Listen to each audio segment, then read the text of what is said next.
novada iedzīvotāji, ciemiņi, viesi, cienījamie vietvaras pārstāvi, domes deputāti, kas šeit ir ieradušies, arī vietējā Maltas apvienības pārvaldes pārstāvi. Tā kā šodien mēs esam tādā svarīgā notikumā. Vakar mēs iesākām šo 5 pasākumu ciklu, ko mēs varam izjust caur savām maņām, un tas notika Kalnatas apvienības pārvaldē, Griškānu pagastā, Sprūžavā, kas pulcē ļoti daudz skatītājus, apmeklētājus, kolektīvus, ciemiņus, viesus, un kas priecēja, tiešām šis pasākums bija bez lietus.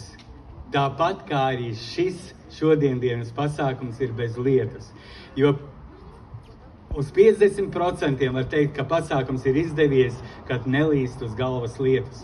Tā kā mēs varam, protams, šajā izjūtu pasākumu ciklā, kad mēs izjūtam visus pasākumus ar maņām, vakardien šī bija taustes vai pieskāriena maņa, šodien mēs izjūtam garšas maņu. Protams, arī var kurā brīdī arī līst lietus, lai varam arī izjust šo lietu, bet mums šī lietus bija pietiekami šajā laikā, šajos pēdējos 3 mēnešos, tā kā mēs gribam vairāk varbūt saules pieskārienu.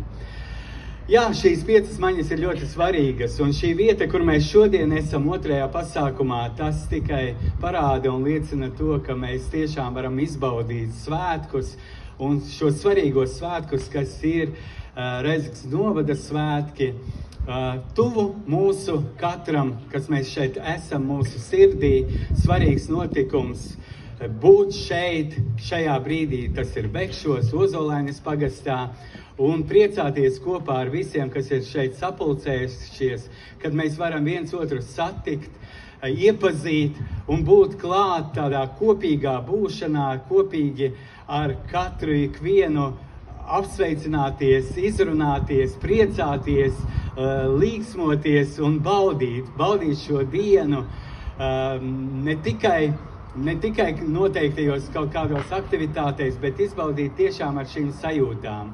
Jo Rēzeknes novads nav tikai vieta kartē, bet tā ir skaņa, tā ir smarža, tā ir garša, tā ir ainava un tas ir pieskāriens. Tās ir šīs 5 maņas.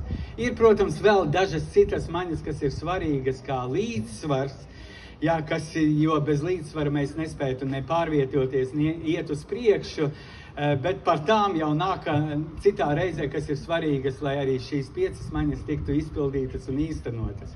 Tā kā vēlreiz gribētos sveikt jūs šajos svētkos, lai tiešām mēs izjūtam šos svētkus, lai tie ir sirsnīgi svētki, lai mēs varam apmeklēt ne tikai savā vietējā pagastā, bet arī aizbraukt uz plašo Rēzeknes novadu un būt katrā ikvienā no šīm vietām, kur notiks. Kaut vai jau šovakar 7 Viļānos, Lakstīgalu saliņā, un varbūt arī neaizejot gulēt, 1 jau apmeklēt Lubānu ar laivu mirdzēšanas pasākumu un 3:30.